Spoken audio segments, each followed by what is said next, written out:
ghosts of the Sunset Strip. I'm on this little walk and talk and getting a little exercise today. But you know, people want to know about the Sunset Strip.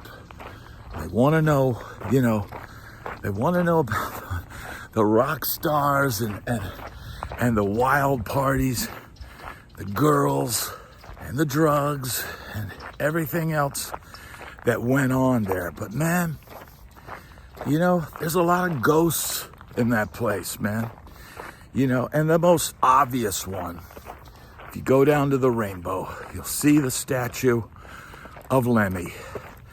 And, Lemmy was a fixture of the Rainbow. If he wasn't on the road, if he wasn't out, recording or doing something, Lemmy was at the Rainbow, sitting at his machine, playing his video poker or whatever the game was that he played. Sitting there with his Jack and Coke, Jack with a splash of Coke. And, people ask me, tell me some Lemmy stories. Tell me some Lemmy stories.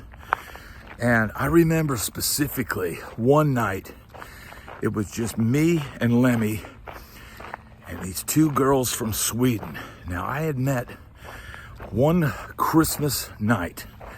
I had gone to the Rainbow. I couldn't afford a ticket back home to go be with my family. And so I spent the whole Christmas day alone back at the Shock House while everybody else that was local went, with their families and had food and had all that. And the reality was I was by myself. It was Christmas and there was nothing going on. It was completely quiet. All the party girls and all the good time Charlies were all gone, and I was alone at the Shock House. So it's kind of depressing, man. It was definitely depressing. So, I slept all day. And I remember waiting for Greg to come home. And he came home and I said, hey man, let's, the plan was to go to the Rainbow. The Rainbow would always be open. The Rainbow was always the home away from home for all the, wayward children of the U.S. that ended up in Los Angeles. And the Rainbow would be open. And, I may have had a couple of bucks in my pocket that night. I remember I had a Pontiac Fiero that had once belonged to one of the girls that had followed the band, and I guess it had been in an accident or broke down or something, and then she did some deal with the auto body shop that was owned by our band manager, and so they took possession of the car. And then I pulled some money together and I bought this Pontiac Fiero, man. Here I am playing in a Sunset Strip band, and I had this cheap, small, tiny sports car, 2-seater. That was my transportation. So obviously I wasn't playing any gigs except for the gigs that I played with the band, because you couldn't put anything but a guitar case in a Fiero. But I remember that Christmas going to the Rainbow, and I think we immediately walked in, me and Greg, we immediately walked in, and there were these girls from Sweden. And I walked up to this girl and she said, "Are you my Christmas present?" I was like, "Yes, I am."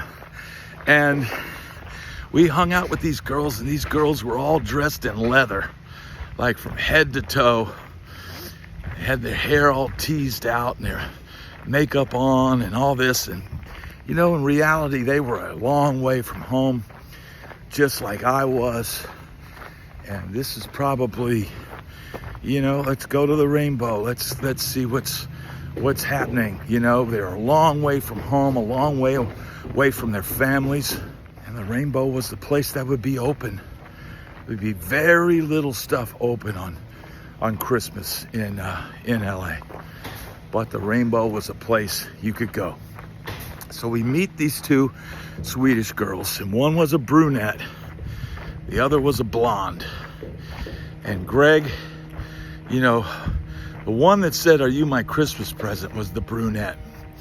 So I always, you know, I would gravitate towards, if you like me, then I know that, you know, that, okay, all right, I'm with you. And Greg, he latched onto the blonde.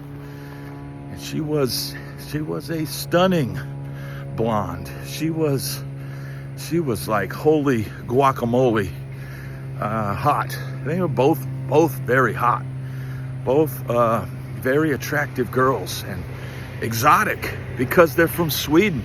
Their makeup was different, their clothes were different. I mean, they were dressed to the nines, hair made up and all this stuff. We hung out with them for a while, had a few drinks, and then they said, "Oh, you guys can come back to our place and party. You guys come with us and we go party." So, okay. So all four of us piled in my Fiero. I had driven me and Greg down to the Rainbow in this tiny sports car. And one of the horn guys had taken our stencil, Shock in the Night and Day Horns stencil, and it sprayed painted Shock in the Night and Day Horns on the little back panel window of the Fiero. And so all four of us squeezed into this tiny car. The girls are all, we're sitting on the seats, and the girls are all hanging over on top of us, and I'm trying to steer the car. And fortunately, they had a place just down the road in Hollywood. So we go into their place, and there's a little Christmas tree, little small Christmas tree up, and some lights. And it was like probably the first time I had been in anybody's place that had a Christmas tree up that year. And well, let's just say I ended up with the brunette in the room. And woke up the next day, and she had this long, you know, dark hair, And, you know, I had my long hair at the time. It was full, it was flowing. And, you know, I woke up the next morning, and I see this hair hanging on the doorknob. Well, she had worn some kind of clip-in piece. So she had shorter hair than me. She had like a kind of almost like a bob or something. And probably from over processing her hair at the time, her hair was short. So I woke up, I went to bed with a girl with extremely long hair and, you know, flowing locks. And I woke up seeing her hair hanging on the doorknob. And she had hair, she wasn't bald, but it was kind of the first time I'd ever been, okay, looks can be deceiving, right? But, you know, I dated this girl for a little while, and she knew Lemmy. And one night, Lemmy's at the Rainbow. It's a slow night, and it's me and the two girls. And Lemmy sidles up to us, and so we all sit down at a booth, and we're all having drinks, and I'm hanging out with Lemmy. Now, we had a picture taken that night with the four of us, and unfortunately, I have not been able to. I'm still in contact.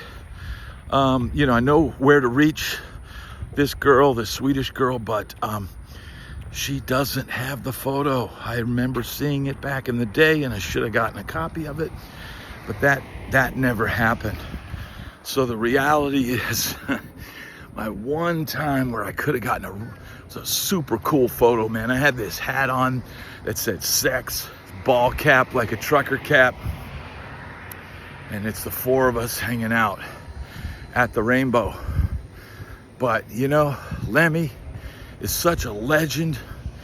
And, you know, I would always see him there, and I'd always see him there in the bar area. Back in those days, you could smoke inside the Rainbow. So people like Lemmy, you know, they always had their cigarettes and stuff, and Entwistle. So everybody would be in the inside bar. It'd be super dark in there.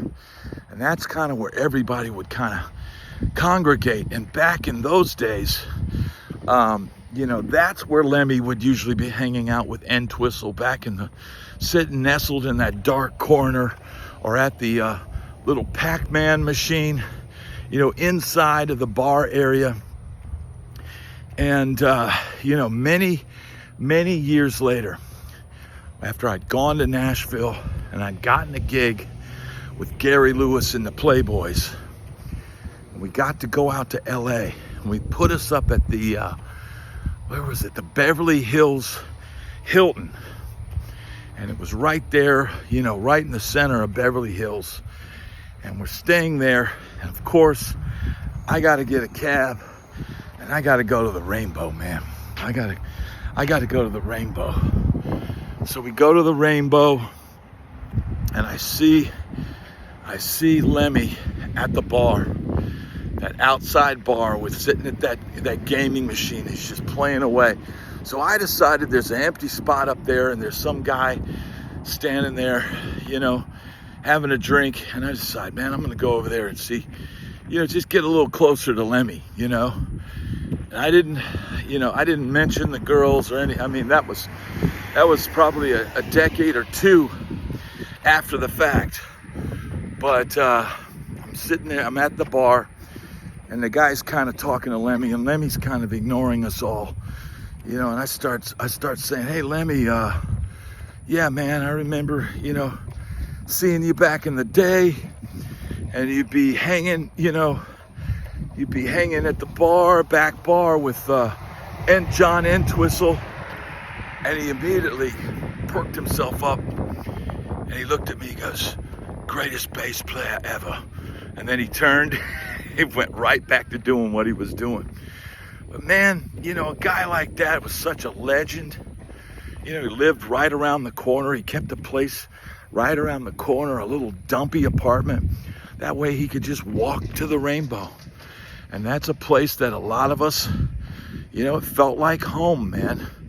You know, yeah, there'd be fans there, but, you know, it was a place that we all could go, man. Well, it didn't matter whether it was Christmas or, you know, New Year's or Hanukkah or whatever it was, man. You knew you could go to the Rainbow and have a good time. And that's a famous ghost, man. That's somebody that's a legend. But what about all the friends and people we knew back in the day who never adjusted to the world of social media, you know, maybe never made it that far? I think about some of my friends, man. I had a friend named Kendall Hall. He was an interesting character, man. He had a penchant for accelerants, but he was a trip, man. And he'd always be trying to, he wanted to sing for my band. He was always trying to, hey man, you guys should let me give it a shot. Let me audition. And I knew with his penchant for accelerants, and he's kind of flaky. He was always kind of, you know, hanging out with Kendall, man. He'd say, oh, let's go do this. And he'd take him somewhere. And of course it'd be some other plan, nefarious plan that he had thought of. And you'd all of a sudden be doing something completely different than what he said. Oh, we're going to go to this jam. And it wouldn't be a jam at all. It'd be dudes sitting around on a table, staring at a glass table for hours. You know, but I always wondered, man, what happened to that guy? When I moved to Nashville, he got my number somehow. Or maybe I was able to call him. I don't remember. But I remember talking to him and telling him about Nashville. I think I sent him a copy of the Nashville Weekly. because he was a guy that was always looking for music, always looking for, work in that field. And, Nashville was kind of an up and coming scene at the time. And it seemed like there were possibilities, And so I sent him like some local stuff. And that was the last I ever heard from him, man. And, I'd heard some rumors that after I left LA, he had hooked up with our bass player's, a girl that he had dated for a while. And Kendall had then gotten with her after they had broken up. And I had heard rumors, and I don't know if they're true or not, but I had heard rumors that Kendall had her out, on the street making money. And man, that's a horrific thing to think about. But man, people, that scene, and that lifestyle, it took many people down. There's probably not, a year or so that goes by that I don't think about Kendall Hall at least once. And every now and then I'll get on Google and I'll do a search, and I'll hope to find him. He had such a common name, and that last name Hall, it's just, it's so generic. But a lot of the people that I knew from back in that day, a lot of them, did end up on MySpace or Facebook or whatever. And so I can kind of kept tabs on what happened to this person, what happened to that person, because so many people would enter into your orbit, and sometimes they'd be there for a long time, and sometimes they'd just come in and out and be gone. A lot of names, a lot of faces that I vaguely remember, a lot of names that I vaguely remember, and then they were gone. And I can't tell you, I didn't know their lives, didn't know much about their stories. They were just there for a brief moment, and then they disappeared. And I wonder, man, there's some days I'll remember something that happened. I'll remember some person or something that happened, and I'll just think, man, whatever happened to that person? I know we all have moments like that. Let me know in the comments, if there's some people in your past that you remembered and partied with and spent a lot of time with, and as the decades rolled on and as your life changed and maybe you moved, or maybe you had different priorities in your life and you had to kind of step away from that crazy lifestyle, you think, what happened to those people? Let me know, because I'm interested, man. There were so many fans back in the day that used to come to our shows. Some that would come to every show, and you didn't date any of them. You didn't have any other connection of, oh, there's these two girls and they're always at every show and they're always dolled up, and they always maybe get a hug after the show, and you talk to them a little bit, and then now that those times are all gone, you wonder what happened to those people. Now, one thing for sure, if any of them are still alive, we're old now, and you'd like to think that you left behind some good memories of some good times and good friendships, and those are the ghosts of the Sunset Strip.